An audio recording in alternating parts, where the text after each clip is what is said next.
Good morning, good afternoon, good night. Whenever you're watching this, it's Saturday, 12:20 p.m. for me, and I wanted to do a quick episode recapping all of the things that I've been talking about. So, this is a little bit different. Typically, I'm on here doing a live stream, fully engaging with the chat, which I am going to do, but I am just going to get through my podcast episode and engage with the chat here and there. I hope that you all enjoy.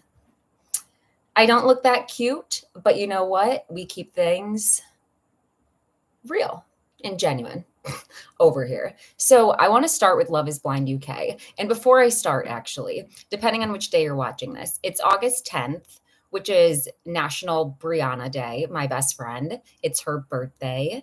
Please do me a favor if you do one thing for me. Obviously, like this video, subscribe, but please go follow her podcast, Breathe the Black Sheep. You can follow it on all platforms, or you can go follow her on Instagram, on TikTok.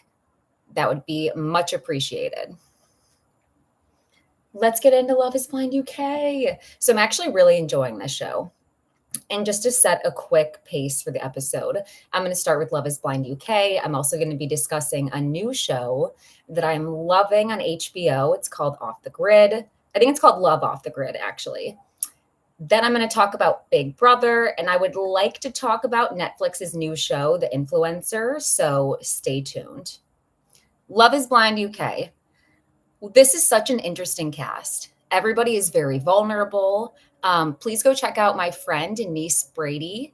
I think it's Denise Brady Therapy.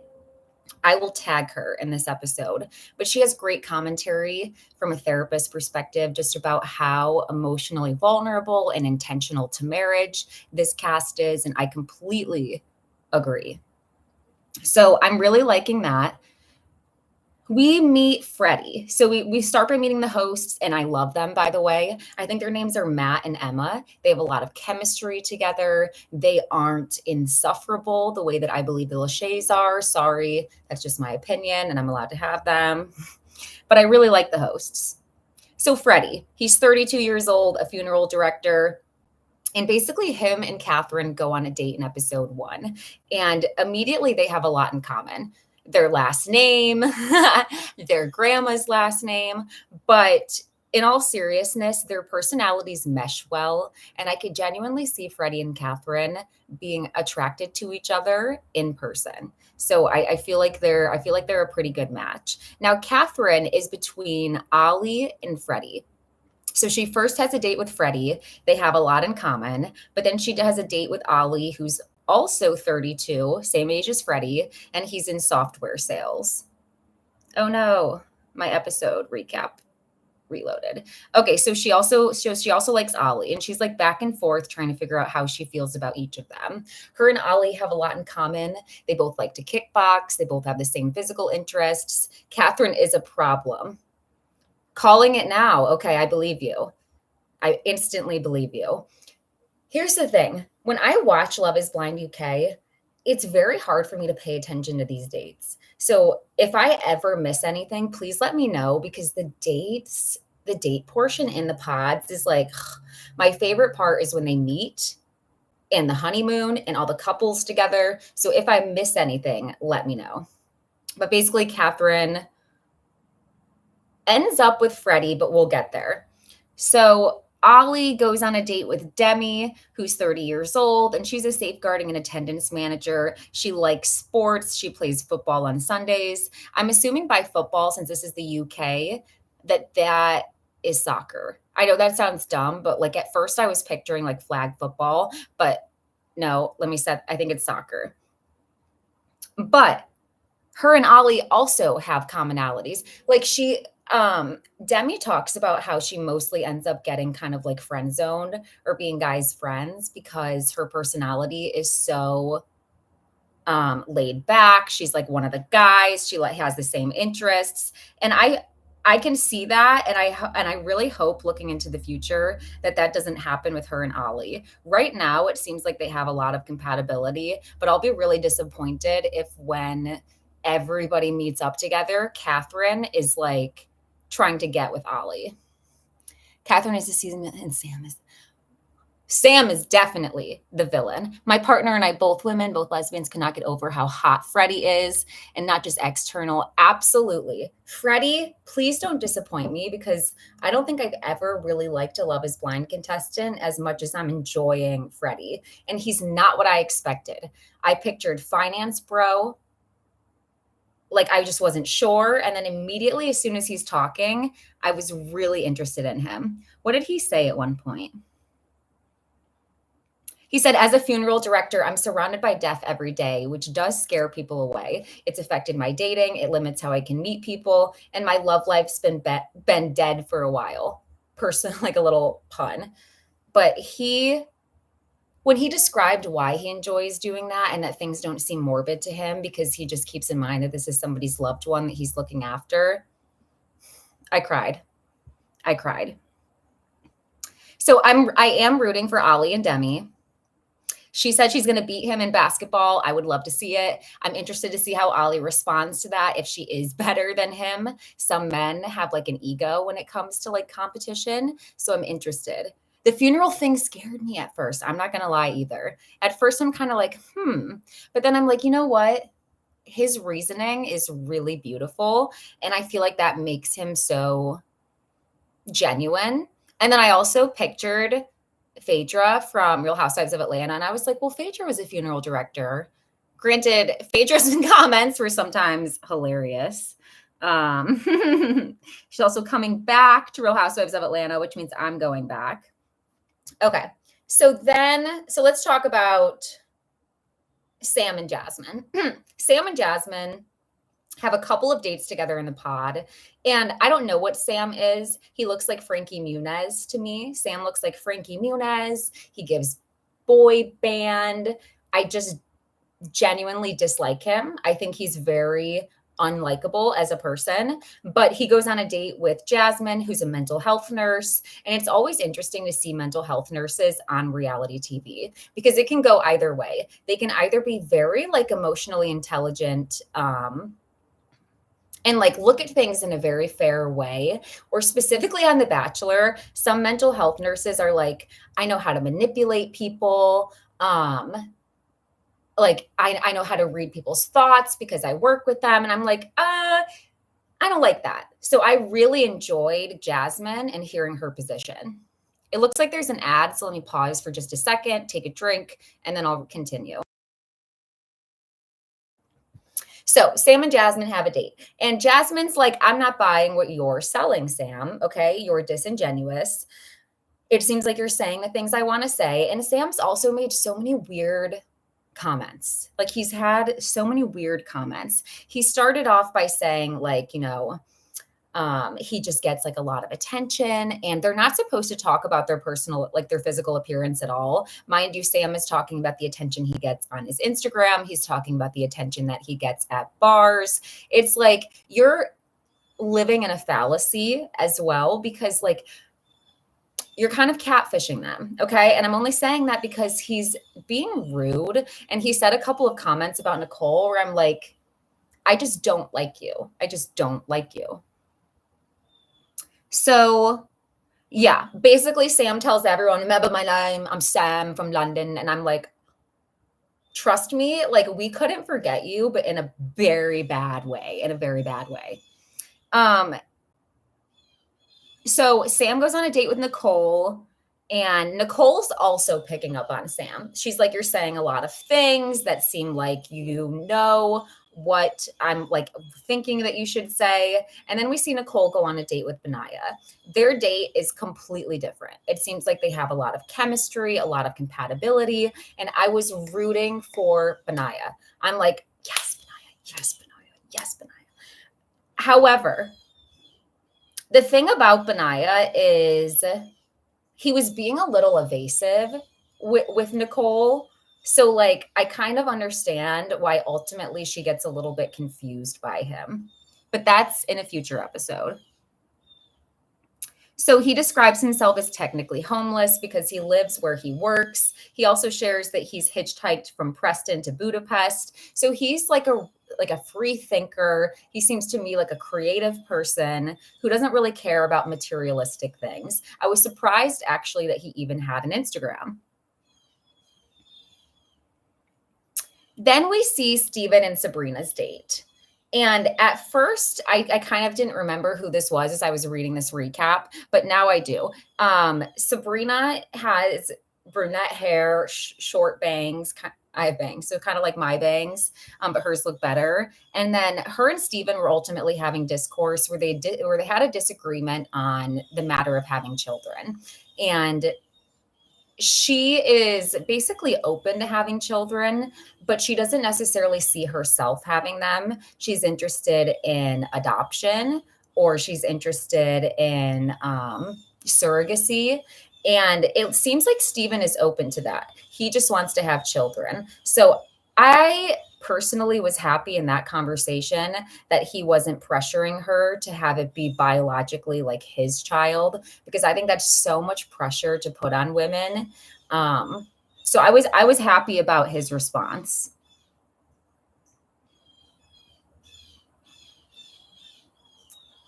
Okay, so on Jasmine and Sam's second date, he lies and says that he has butterflies. I'm like, dude, like, you are just too much. You are just too much. Where did the producers find you? Where did the producers find you? And people can disagree with me up and down all day, but we had different cast members who I would rather see have a few dates that don't amount to anything than watch Sam. Like, get him out of here. Get him out of here. So Jasmine goes on a date with Bobby, who's a luxury shopping guide, and I actually really like his personality. I was a little unsure because I'm like, luxury shopping guide. Typically, I'm picturing someone in LA who's probably really materialistic, but Bobby wasn't. Like, he was like very opposite to what I sort of pictured in my head. So Jasmine and Bobby, they have a lot of chemistry, and I'm like, leave Sam. And Nicole, leave Sam too. So it says that Bobby had a good date. Wait.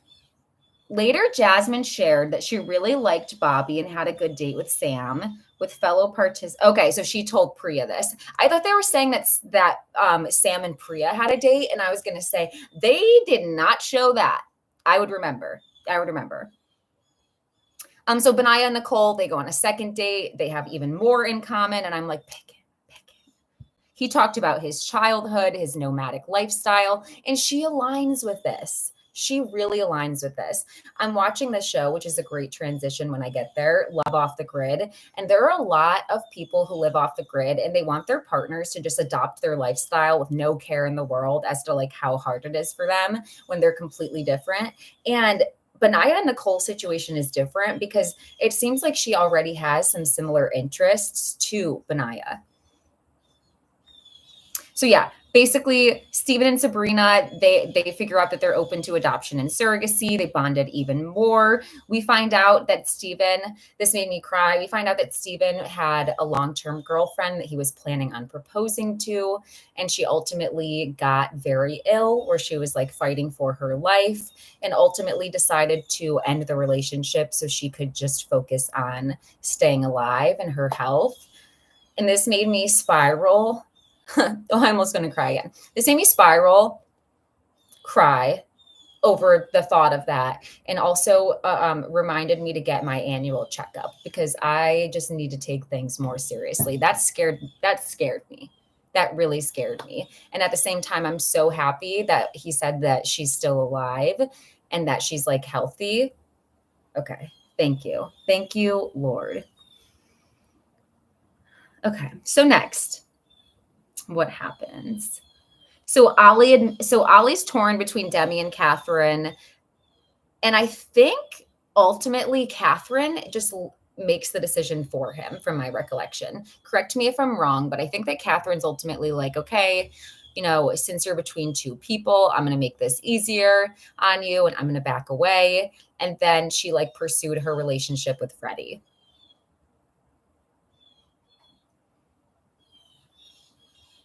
Okay, let's see. Let me go to episode 2. Steven and Sabrina, they get engaged at the end of episode 1. Episode 2.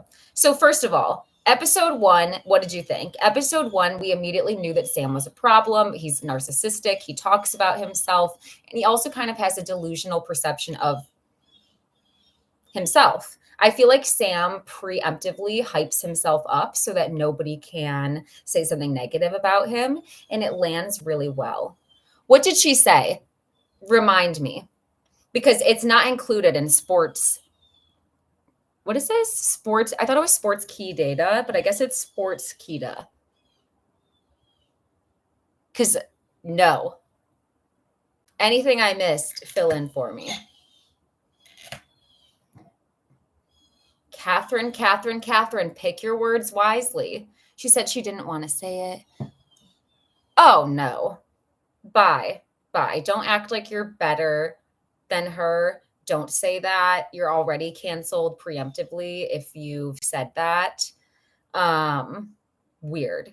Also, is it the first episode or the second episode? Hopefully it says in this recap that I'm going off of. There's a point where Sam is like, oh my gosh, like, I can't wait to like pick you up. And he's also like saying that like he can train with Nicole, I think. And she's like, well, you know, like we're not supposed to say anything about our appearance, but no, you can't. And he like looks, I'm like, did you guys edit out his comment? Like, did he have a comment to that? Because the way he even looked tells me Sam is fat phobic. And was it thinking something in his mind that he didn't say if it wasn't edited out? Yes, Shake 2.0. I was literally trying to place in my brain who from Love is Blind US had made comments about like, can I pick you up? Or they like make evasive comments to see what somebody's weight or body composition looks like, or their attributes. Like, didn't Clay say to AD at some point that like he wants to just make sure that she has the attributes that he was looking for? Like, a lot of men say things like that, but women do it too sometimes, because I think I was watching like Love is Blind, either Brazil or Mexico, and I was like, oh, the women are making a lot of fat phobic comments right now. They think they're slick when they talk about working out. Absolutely. When they talk about working out, when they ask about what their lifestyle activities are, when they ask questions about like, what do you eat? When they ask questions about picking you up, you're not slick. You're not slick. It's very obvious. And is there not a producer to like reprimand Sam? Like, if people get like a penalty when they take their mics off, why don't you get a penalty when you talk about your physical appearance? Especially since everything he was saying wasn't important. It would be different if you had something that you wanted to share in particular. Like, I can't even think of anything. Causes more drama. They don't want to stop that. Okay, so episode 2. So by episode 2, Steven and Sabrina, they're already aside as like one of the first established couples together.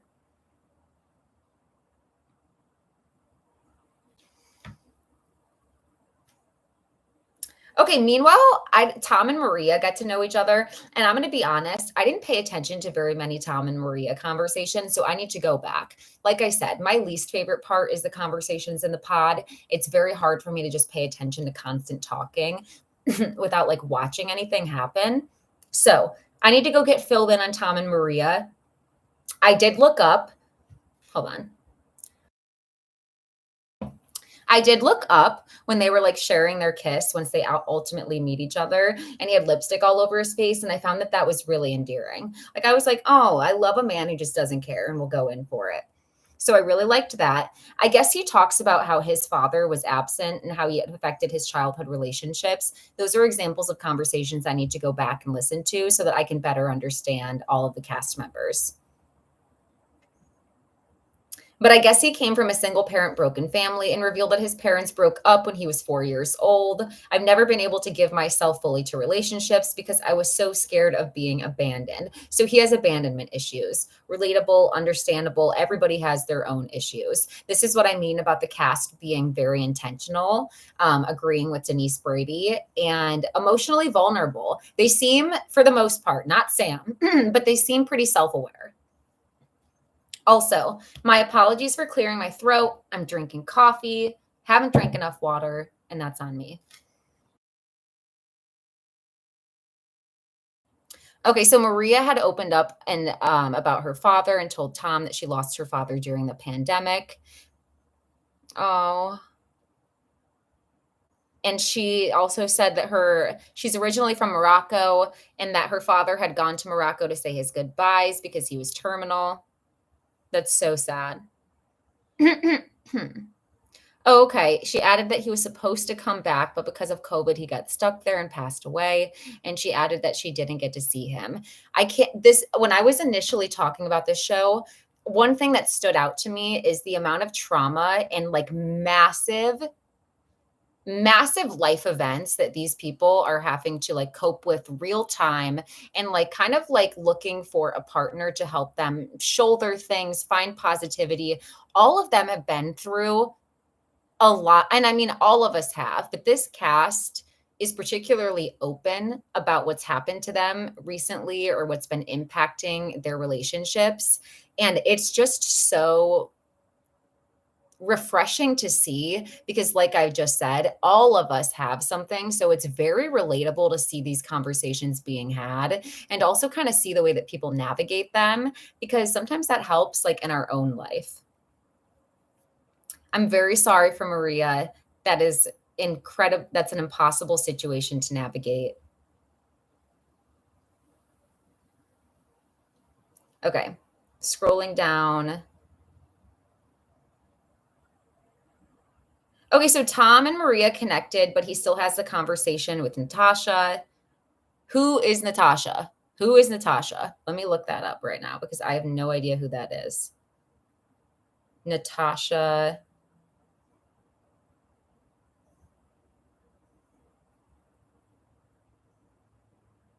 Okay, I do know who Natasha is. And for anybody who doesn't know who she is, this is Natasha. Okay. Natasha's bio said that she gets friend zoned a lot by guys. So it's kind of interesting that in this situation, not that that happened because obviously Tom and Maria have such a good connection, but like I kind of was like not expecting that to happen. So yeah, but he definitely has a better connection with her. Freddie and Catherine spend more time. They talk about how his mother passes away. Um, and that he would, oh yeah, if his mother passed away, he would be responsible for his brother and his partner would need to be on board. She's a family oriented person, so she likes that. She cries for a long time. I called her crying Catherine. She cried for a long time while they were expressing emotions. She talks about the fact that she's adopted. And as a child, she didn't care about it. But her identity as someone who was adopted, starting to get to her in her late 20s. I do feel for her in this situation. However, don't talk shit to Demi. Don't talk shit to Demi. Your trauma does not excuse you to say something or to be saying something you get canceled for. I hate when people say that. I hate when privileged people say, like, I don't want to get canceled because, like, the reality is privileged people are already not really getting canceled because most of their audience or fan base doesn't care, anyways. They're just causing harm. Okay. So later in episode 2, Steven and Sabrina meet for the first time. He proposes. Meanwhile, Jasmine's conflicted between Bobby and Sam. Meanwhile, it's really no competition because Sam is just a joke and Bobby is not. Bobby is actually endearing. Um, Sam basically handles this rejection horribly as well, which also raised some red flags. Like she's not sure what Sam's intentions are. She tells him this. And basically he said that, and my how I took this is he was like he shut her down, was like okay, like I guess this is over, and then like walked out on her. He didn't have any productive conversations. He didn't try to find out how he could be better. He didn't try to find out what was disingenuous about himself because I feel like Sam knows that he's disingenuous.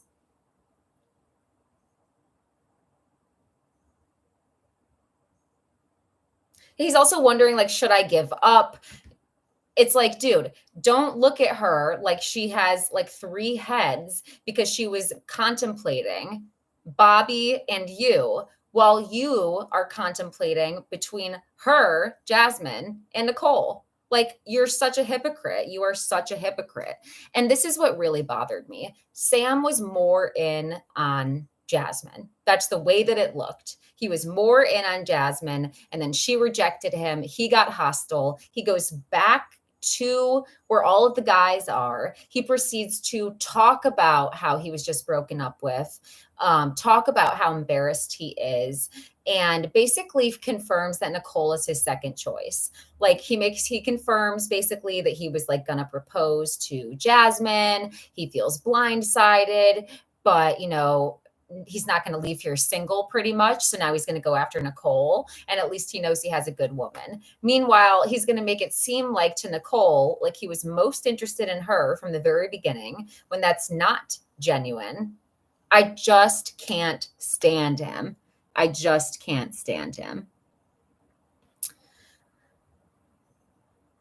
Okay, so basically, Ollie was conflicted between Catherine and Demi, and ultimately chooses Demi after she made him a birthday card, which, by the way, good move. Doing something sentimental and curated particularly for one person when they know that you're dating multiple definitely lets someone know that they are like at the top of your list. Also, behind the scenes side note, I heard on Love Island from a creator that and I think it's Girl Boss, by the way. I think she said that participants go into the like into Casa, into what is it called? The villa before, and they do like a mock run. I wonder if they do things like that in these pods. It makes me very curious about the behind the scenes of reality TV. Okay, so yeah, Catherine takes a step back. She acts like she's doing a favor. Meanwhile, Catherine, you didn't need to take a step back. Okay, listen, he still wasn't going to cause you. He was still wasn't going to choose you. In my mind, that's kind of like, well, like I feel like your energy is like backing up a little, so let me end it before you do. No, no.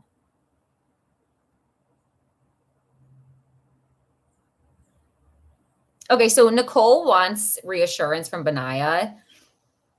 And he admits that he was falling in love with her, but he couldn't give her the reassurance that she wanted, which made her wonder if she should go with Sam, which is the problem with guys who are disingenuous and just say anything. Because, sure, Sam seems more like sure of the process. Sam seems like he's more set on things, like he's being more vocal, but he's not.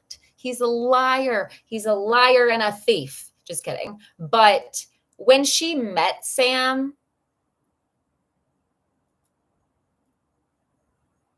I think what she said in a nice way was, when I met Sam, all the things that he's been saying in the pods pretty much clicked. And I realized that someone who looks like him and then thinks that way about himself is both delusional and not someone that I want to be with.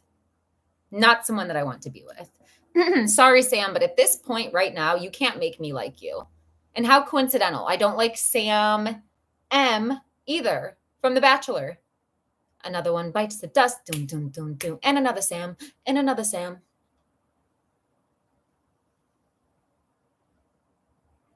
Okay, so basically, Benaya and Nicole have another conversation. He says that he wants to be with her. She told them about her possible connection with Sam. It's just painful. I'm like, Nicole. Like, maybe you're feeling like neither option is really for you, but like, it was just devastating. I need to see a Zach in Bliss moment, right? Was it Zach and Bliss? Yes, like a rekindling. Okay, like Zach was with Irina. That went horrible. That was a shit show. And I mean, to be fair, this is happening earlier. So I need her to go find Benaya. Don't know where he is, but screw you, Sam. Or choose herself and be like, really? All the men you guys set me up on dates with, I wasn't really that interested in.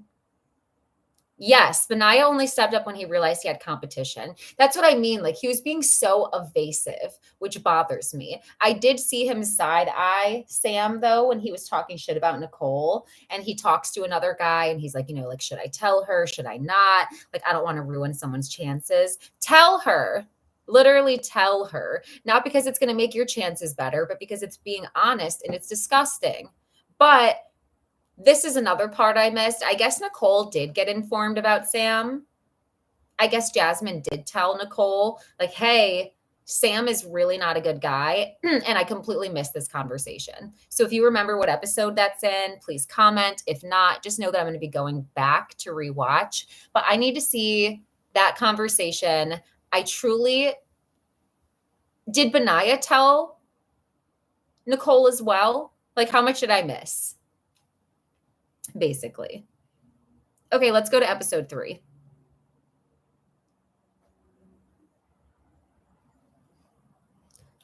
Freddie is so hot. Like, he's at the top of this thing. I just cannot get over how hot he is. And like, I don't think that he's like typically my type. I don't know that I have a type, but I'm just shocked by how attractive I think he is. Okay, so in episode 3, 3 couples get engaged. If you haven't watched episode 3 and 4, this is going to be spoilers. So Bobby and Jasmine get engaged. Freddie and Catherine get engaged. And Sam and Nicole get engaged. Sam and Nicole is the most painful one. Sam and Nicole is the most painful one. The problem with Sam is he was also consistent. Like, even though he was pursuing Jasmine, he was also consistent and consistently saying the things. I just can't stand him.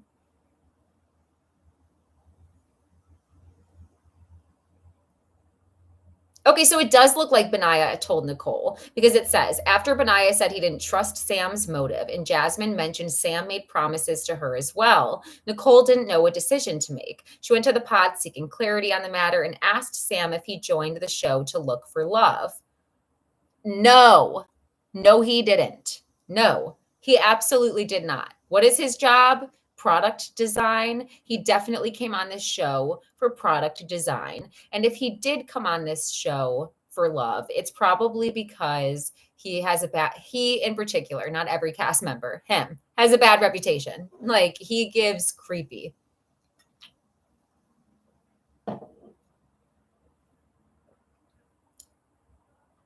Demi has a conversation where she admits to Ollie that not being fully open has ruined some of her previous relationships. My thing is, did she expect him to say, exactly, that's the problem? People are never going to be honest. What percentage of people will just be like, I am here for fame. I'm here to promote my business. No, that's not going to happen.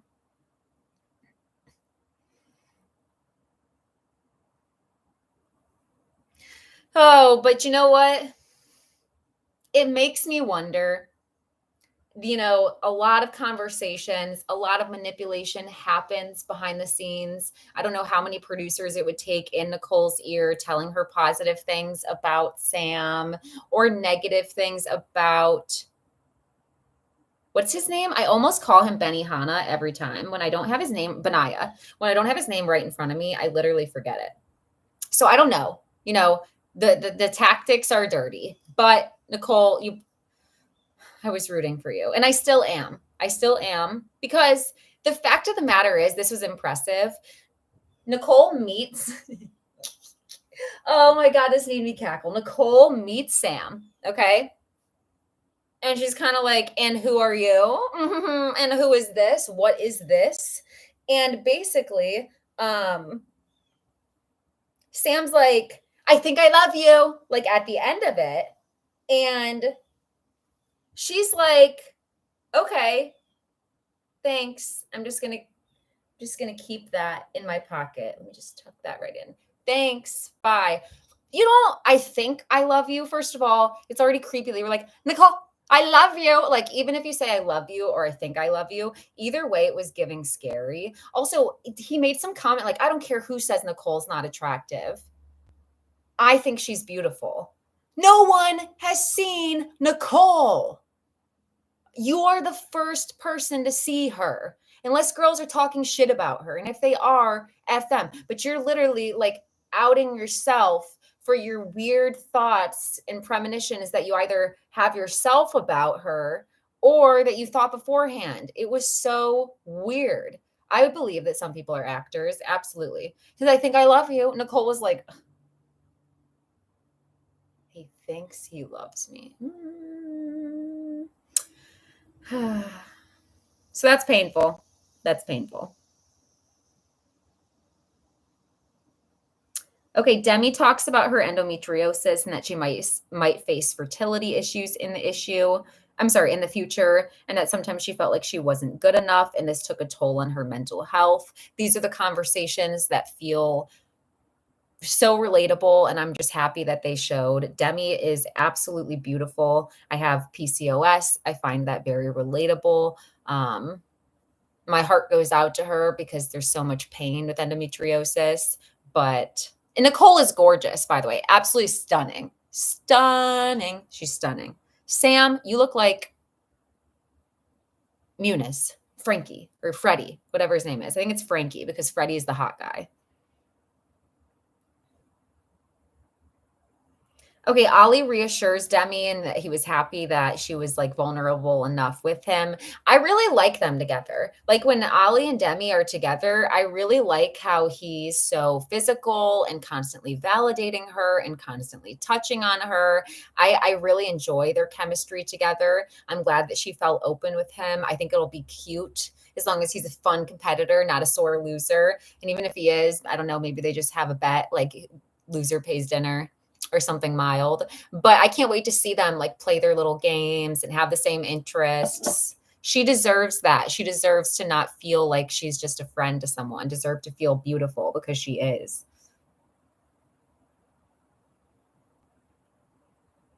Sports Key Day is really playing me.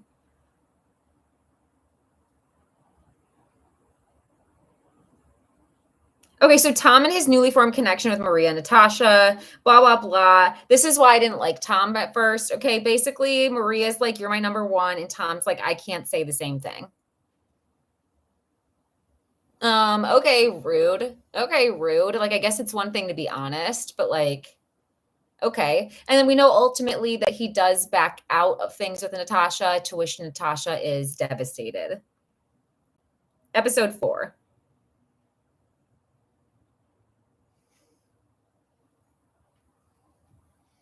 I think Sam has unrealistic expectation and looks for himself in others and others. Yes. Yes. 100%. He has completely unrealistic expectations, which seems to be a theme as I go through some of the recaps of these shows.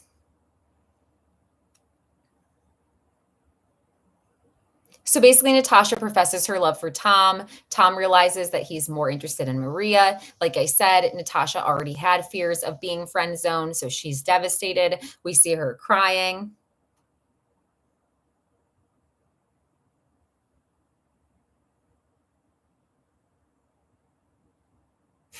It says they had shared, it said that Sam and Nicole built a solid connection and Benaya tried to sabotage their connection. And Sam, that's hilarious because in what way Benaya was so passive? In what way did Benaya try to sabotage their connection? That's hilarious take on that situation, whoever wrote this article.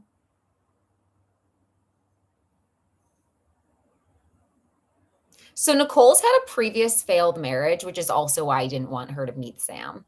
Because I'm like, you know what? And I'm so glad that she ended things immediately after meeting him because I'm like, no, please don't trust him. Please don't put your trust in him. It's not good. Oh, reminder, like this video if you're enjoying. Thank you to whoever just liked it. Thanks for everybody who's sitting on, who's in my chat and going through all of this with me. And thank you for having patience with me as I'm like reading my recap as I go through.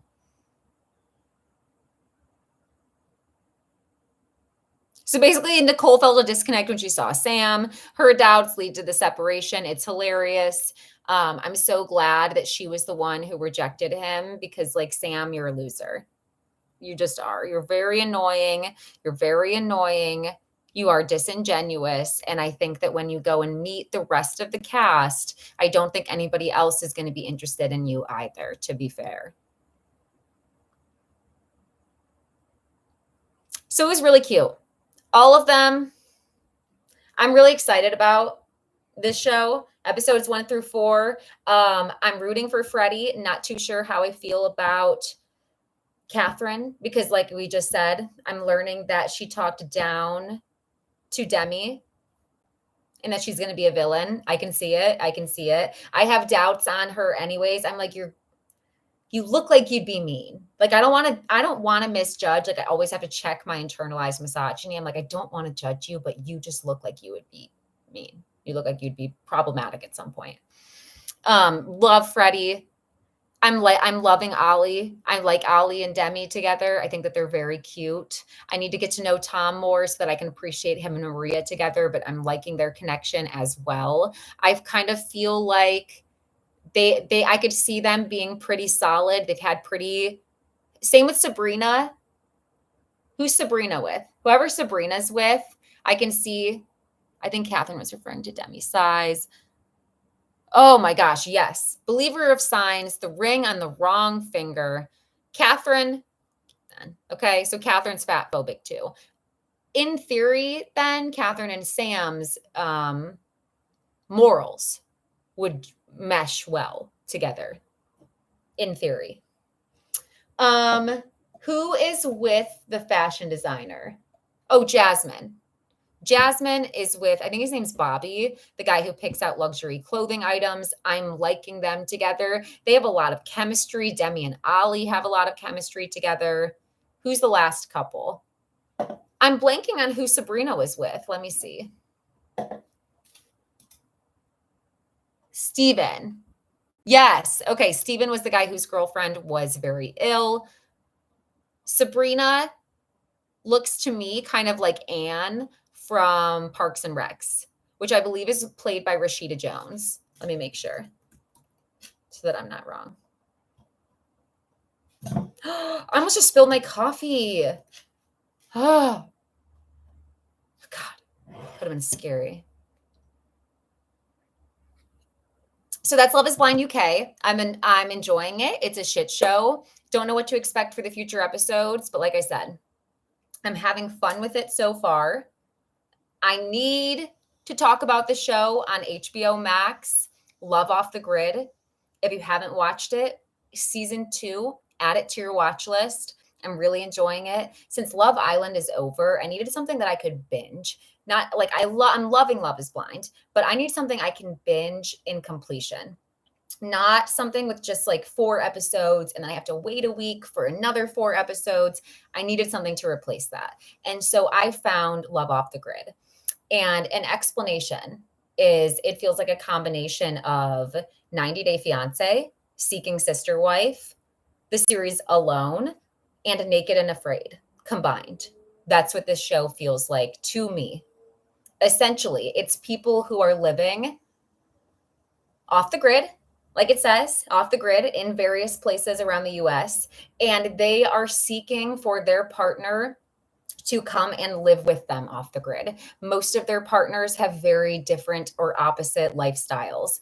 Like most of them are from the city. Most of them are like tuned into their electronics or have had like businesses that require being online. They're just not used to this. Okay. So most of their partners, this is like a big jump for. So you're getting to see the dynamic of their partner coming to live off the grid with them and see if it can work. Now, the interesting thing is the people who live off the grid have very interesting demands.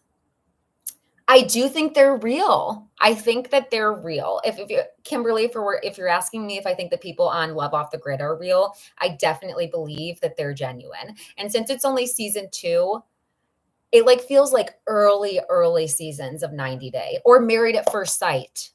It feels like that. But the expectations, I hope I'm not misusing this word, but a lot of people truly are looking for a unicorn. Like they are looking for someone who no longer maintains like their own set of boundaries or expectations of things that make them happy and to just go completely in to like somebody else's expectation. Now, there are a couple of outliers to this. For example, I'm enjoying this couple who I can't believe I enjoy. I think their name is Jen and Craig. She's blonde, looks like a mermaid, stunning. Okay. Kind of reminds me of Pamela Anderson or something. And he's like a mountain man, lives in a shack in the mountains of North Carolina, lives in the mountains of North Carolina. She has 4 boys and they were in love years ago, 29 years ago. They broke up. She got married to someone, had children, had her 4 boys, and then she got divorced and they found love again. And I'm rooting for them in a way. I'm rooting for them. Like, they're so cute. Her boys are so handsome. They're like ages like 22 to like 14. It's so cute to watch them all be outdoors.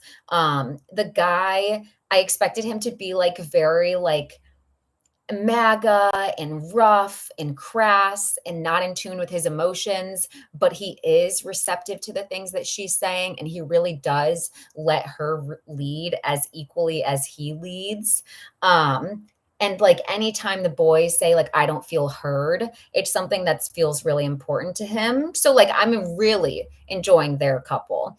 And basically every couple has their own obstacles. Now, there are queer couples. There is one polyamorous couple. They're poly. They're looking for their third to come into their relationship, and their situation is kind of a mess. It's kind of a mess. I never want to judge someone. I'm never going to say somebody shouldn't be poly, because that's not an opinion that I deserve to have as someone who is just in a heteronormative relationship. I don't ever want to come across judgmental, but it seems like a lot of factors are going on there. Okay. Like, okay, we have Maisha, who I like, and then John, the guy she's with, this white man with red hair, long beard. I don't know if there's actually a name. Like, who reminds me of Michael Finnegan? There once was a man named Michael Finnegan. He had whiskers on his chin again. That's who he reminds me of. So we've got Maisha, who's cute, and Michael Finnegan. And they want a The wind blew off and they grew in again. Poor old Michael Finnegan begin again. That was my childhood. And Banana Fana, Bofana, Mamana, Mana, Momana, me, my, Momana, Mana. My sisters would always go, Leah, Pia, diarrhea, about me. Say that about me. Anyways, so Michael, aka John, and Maisha. My problem with Michael is he's creepy. He's really creepy. Okay. The idea of them being poly and bringing a third into their relationship, and they would like to eventually have like a poly relationship where I think Maisha says that she wants to have 3 wives and then two guys, and they're all in a relationship together. So ideally like a community, a homestead where they live all together, share responsibilities, and share intimacy. So understandable. Finding the right partners are going to be huge, especially since your living style is off the grid. But when Lauren shows up, and God bless her, I wouldn't want Lauren out there. I'm sorry. I just wouldn't trust her. Okay. White, blonde. I want to high right now. Like, I can't picture it, but I just wouldn't necessarily trust that she was coming in with like pure intentions and not to like try to replace me. Like, I would just feel very weird about her. And her energy is just so different that, like, if it adds something to the relationship, then great. But she makes me feel weird. So she gets there. And the other problem is because I love Maisha as well, but she has some things that don't make the poly relationship fly smooth either. But the two of them, Michael and Maisha, they didn't get any space set up for Lauren. So she comes, and the goal is for her to be joining their relationship and move in with them. But every one of these people who lives off the grid, they have built their own sort of sustainable housing. There's not ample room. It's a shack or a house or some sort of loft or a barn, and your toilet is right next to your grill, which is right next to your bed. Everything's right there. It's probably 100 square feet, 150 square feet. Okay. So there's not room for her. And they tore her around the property. And they do have a trailer in which she can live. However, they show her it, and it's like it's creaky and old, and she almost falls through on the way in. And she's like, this sucks. There's no real accommodations made. And basically the bed is only big enough for Michael Finnegan and Maisha, because I believe it's like some sort of twin bed. So that's a problem as well. So Lauren is sleeping on the couch, which is a love seat with the dog, who's a very big dog. And in the morning they wake up and Lauren's like, yeah, it was a little uncomfortable for me. Like, I'm not really too sure. Sorry, I'm getting text from my boss. Like, she's like, I didn't sleep that well, like I felt a little uncomfortable, but it's okay. And Maisha was like, I slept great. I was like, oh no. Oh no. And John was like, or Michael Finnegan was like, I slept great too. I'm like, yeah. Hello. But it's really funny. So next day she gets a tour of the property. And this is what I don't like. Michael Finnegan has a little riding lawnmower, very small. He puts Lauren on his lap to show her the property, and they're riding around. Mind you, it's jolting and bumping and everything. This is her first day there. It doesn't necessarily, I don't know what the dynamic is supposed to be, but Maisha confirms in later episodes that she does feel like John is showing his ass. He's acting exactly like you do when you have a crush on someone and you just do too much. It's supposed to be equal infatuation. Of course, they're supposed to make her comfortable. Absolutely. But he's kind of acting like Maisha doesn't exist. They're frolicking and she's like jumping and bumping on his lap, and it's really awkward. And as soon as she gets there, too, John was like hypersexualizing her and like grabbed her butt like on the way in. And I'm like, I don't know. He just feels off to me. But mind you, another element that's going on is the couple, Maisha and John, they're trying to get pregnant. They've been trying for a couple of years. So now they're looking into, now they're checking in with fertility specialists to see, is there something going on that's preventing this? Is it, eggs, ovaries? Is it, John's sperm? What's going on? To find this out, mind you, they live off the grid, 2 hours from anywhere. On episode 4, Maisha's mom and her and her aunt come to visit. I'm so sorry. They get out of the car.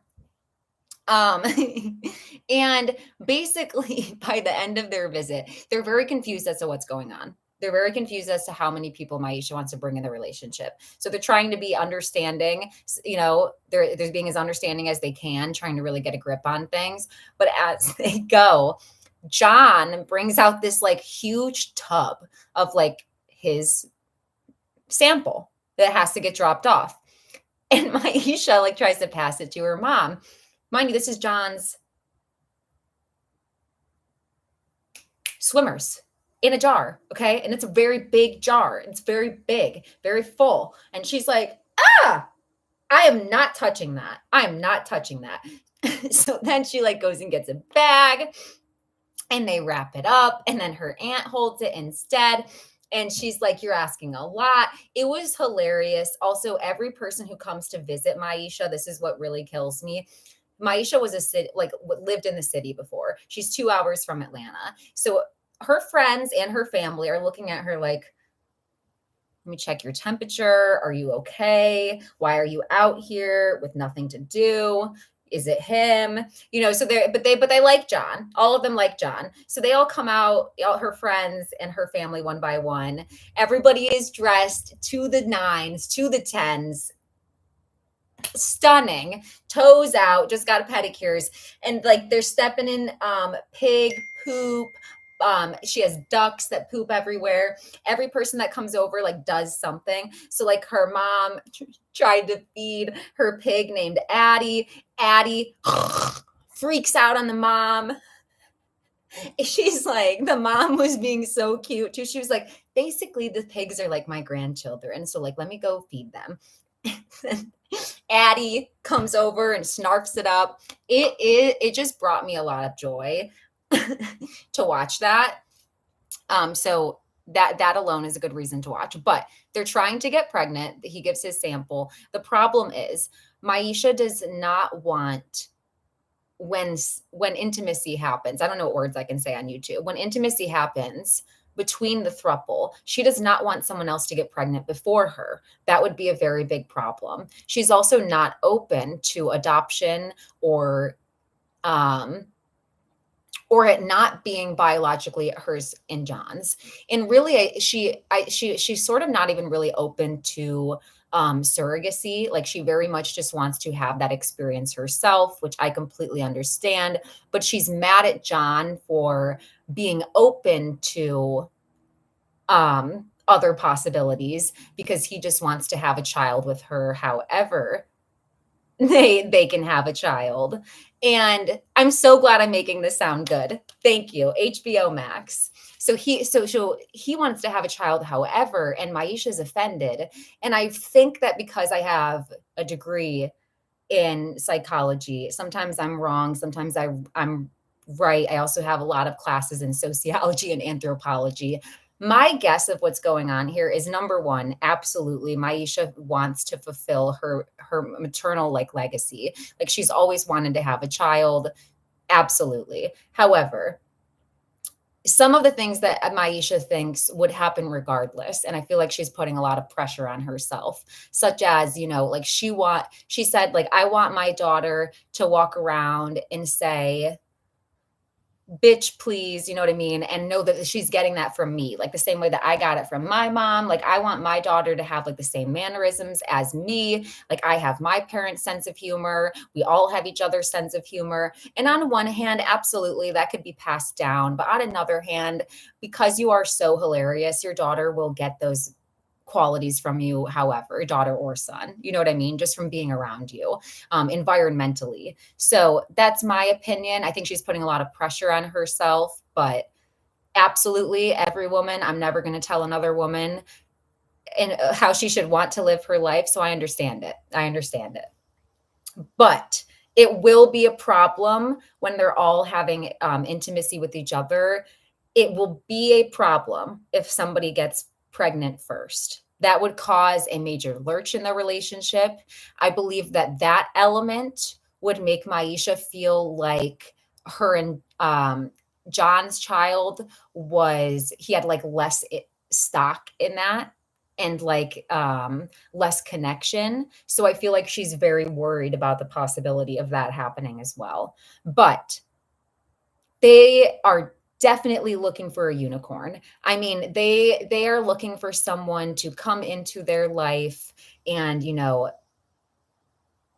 keep things the same and, kind of like figure things out on their own. And I think that's going to be a tough experience. The next couple is Arune, and I forget the guy whose name she's with. So let's just talk about Arune. Arune is, I'm not sure where Arune's from.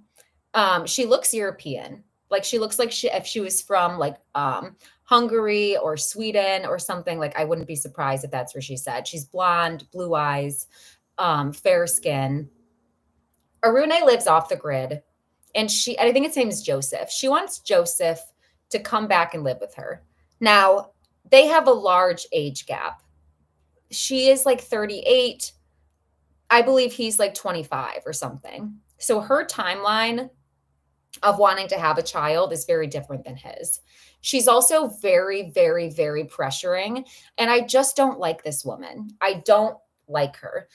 She is another example of someone looking for a unicorn. She brings him out here. And first of all, she's like, I love his wavy hair. This is I think a white man with dreadlocks. Okay. So it's not wavy hair. Okay.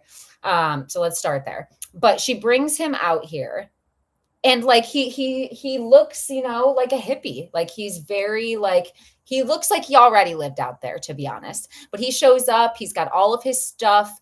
Mind you, she lives in such a small town. It took him like 4 plane rides to try to get out there. He was putting in the effort, but she wanted him to get angry. She was like, he's just not being angry about this. Like, and I don't like that. You're angry enough. You are angry enough. So I don't like that. She was already being like ungrateful. He ultimately ends up having 3 flights canceled on him, and he takes a car to her. I don't know if you guys can hear that beeping, but like I said, I'm getting texts from my boss, so I apologize. Um, oh my gosh. Ah! Sorry. If you can hear that, my apologies. So basically, Joseph comes out. Like I said, she was kind of being really rude. It took 3 canceled planes. He's still trying to get there. He's not depressed. He's trying to make it. He ends up getting a car to drive him the 4 hours it takes to get there to her place. He shows up, and instantly, like, she just wants to change everything about him. Like, he's a vegan. She wants him to kill a chicken and then pluck it and help it be prepared. He's uncomfortable swimming in her pond because there's a lot of leeches and snapping turtles, and that's where she bathes naked. So it kind of takes him a second. She doesn't like that. She wants him to be very manly and kind of opposite of how he is personally. She has a daughter who I am very unclear of is if they were together prior and then broke up. I can't figure out if her daughter it was with him, mainly because her daughter is a cut and paste of her. So I can't really tell. Like I can't really tell. So and then it's left ambiguous. We don't know. But she has a daughter who I believe is like 5 years old, and her daughter and her co-sleep. She says that she wants to co-sleep because that's how she was raised. And she's going to sleep in bed with her daughter until she is an adult, or for however long her daughter wants to into adulthood, because that feels important to her. And mind you, he has no space. She doesn't want to ever share a bed with him. And yes, her daughter is 6. So, like, fair. I would probably say the exact same thing. But she's like, I don't know. He can like sleep outside with the dogs. Like, he can sleep out there, not with us. And it's like totally fair. But Arune should have made a space for him where he could sleep comfortably and not literally sleep outside, because apparently the couch is for her dog. She's one of those women who cares more about her animals than people. I love my animals too, but wow, way to make somebody feel really uncomfortable. So basically she created no space for him and no accommodations. It's a lot. It's a lot. And she's constantly like, I need him to do this. I need him to do this. We have a queer couple. I don't know. I know one, Jennifer and Jules. Jennifer and Jules. I'm obsessed with this couple. Now, Jennifer leaves Jules hanging sometimes and leaves her a little bit too left on her own to figure out what's going on. Jules is a city girl. She's out here wanting to prove to Jennifer that she can live life on the farm, that she can live with the elements. Jennifer lives in the desert of Colorado, where in the summer it's hot and where in the winter it's below 42 in one evening. Okay. So extreme environments. And she's living in a home that she's built. So when weather degrades that home, it's constant work, constant labor. All of them don't eat, don't have anything unless they do it. I used to think, maybe I'll go off grid. No, my idea of off grid is like just being off grid and like, just enjoying whatever's around me, like some sort of lake or beach or like whatever. But like everything's just like magically done. Like I wouldn't want to spend my day chopping down my tree so that I have wood and then go catch myself fish. And then if I can't catch myself fish, I don't eat. And then I'm just depressed and have no energy. And then I have to do it again. No. Boo. That sounds horrible. Horrible. Horrible. Are there any other couples I want to talk about from that show? It's just a lot going on. Highly recommend. Highly recommend. It's called Love Off the Grid on HBO Max. And I'm getting hungry, haven't eaten yet, so I'm going to get close to wrapping up. But I want to end with talking about Big Brother. Big Brother season 26, I believe episode 11 or 12 we are on. If you're not caught up, there's going to be some spoilers. Tucker, you need to go. Your time is up. And it's so sad because I really liked him in the beginning. So here's the thing. Feeds are a little bit too much for me. I can only catch them occasionally. And I feel like like that bitch when I catch a fight on a feed. But I usually catch up with clips. I think it's like BB26 live feeds or something on Twitter that my friend Janae was like, you need to follow this. I follow and try to keep up through there.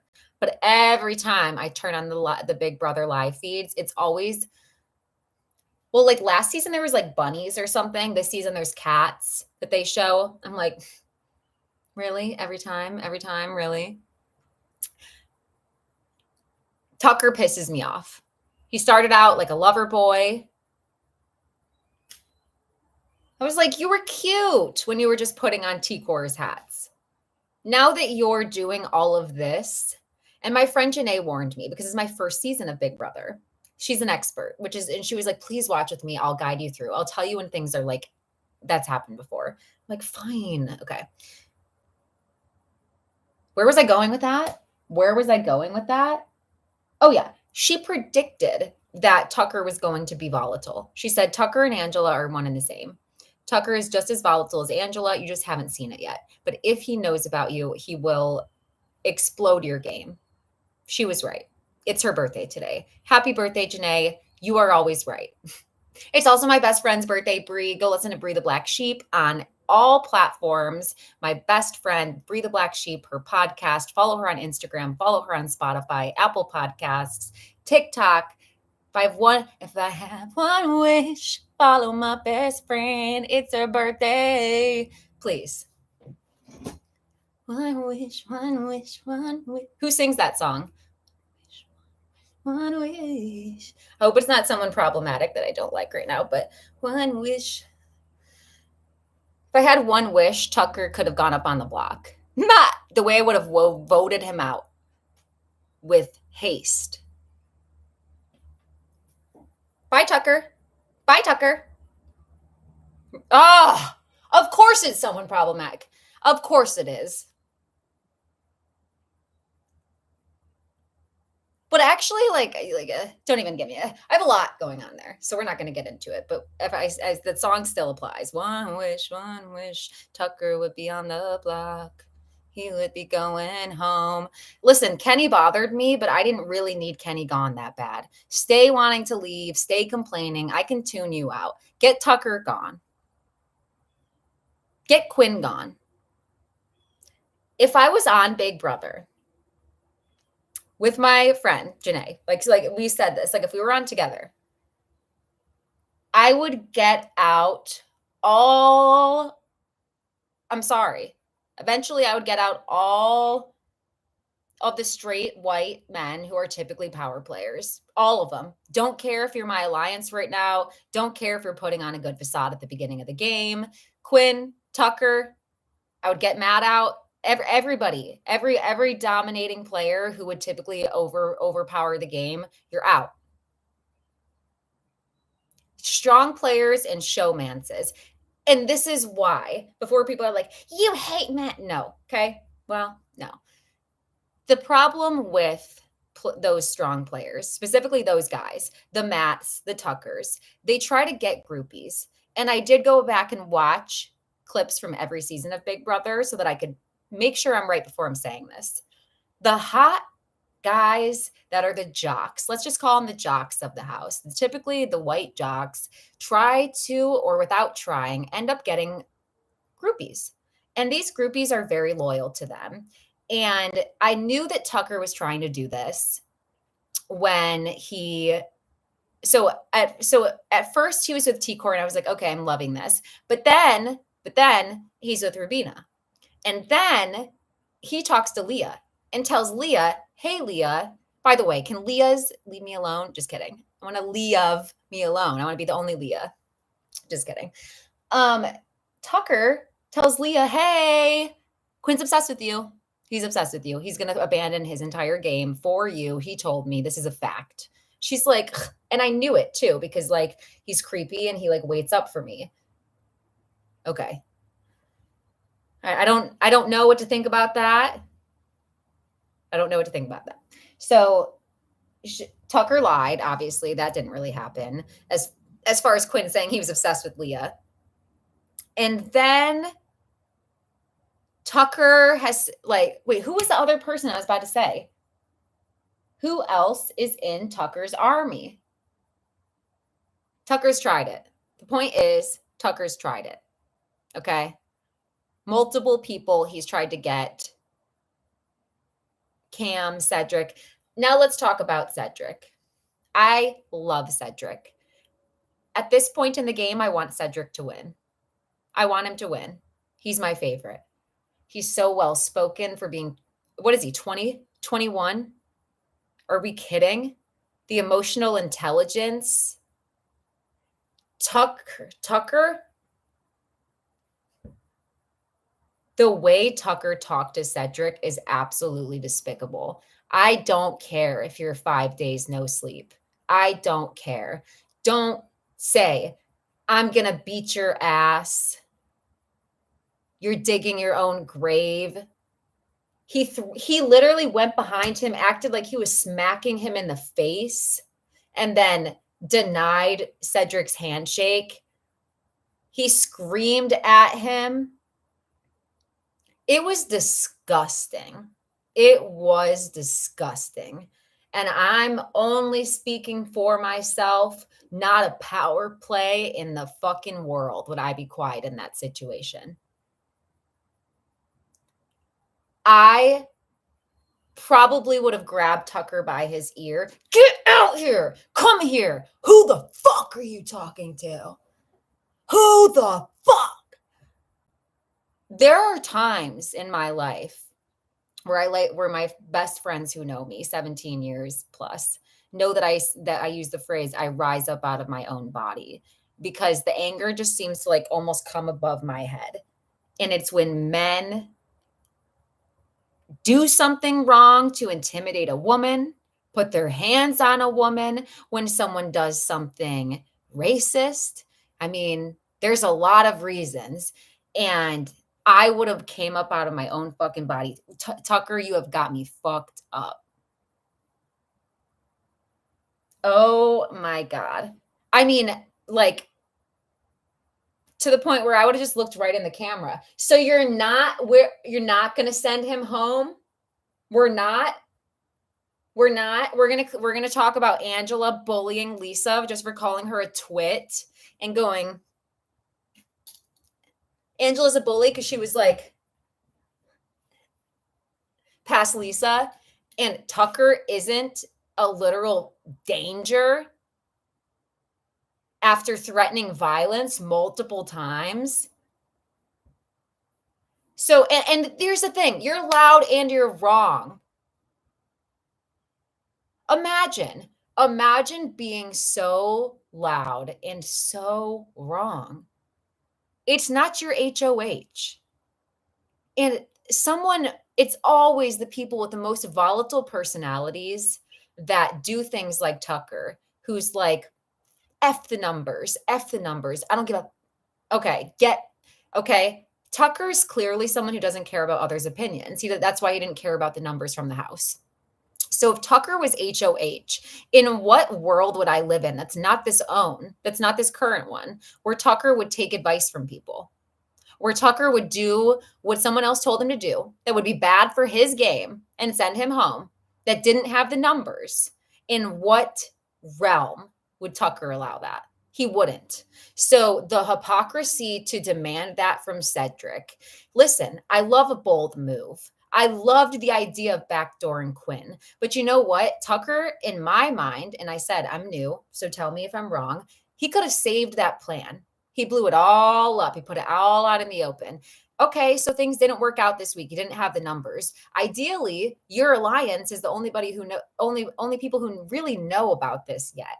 You know what I mean? The people who you trust to have these conversations with. So do it next week. Why did you say, if I can't do this exactly as I want, then nobody wins? Okay. You're loyal to nobody. And like, ugh, it's so insufferable. He was told, use the veto on yourself. Should Cedric have stopped Julie? Julie, hold on. I have something to say. And gone over to Tucker and pulled out what should he have done? What should he have done? He told him what to do and he didn't listen. So I want Quinn gone and I want Tucker gone. Don't care. I'm sorry. I do want them gone.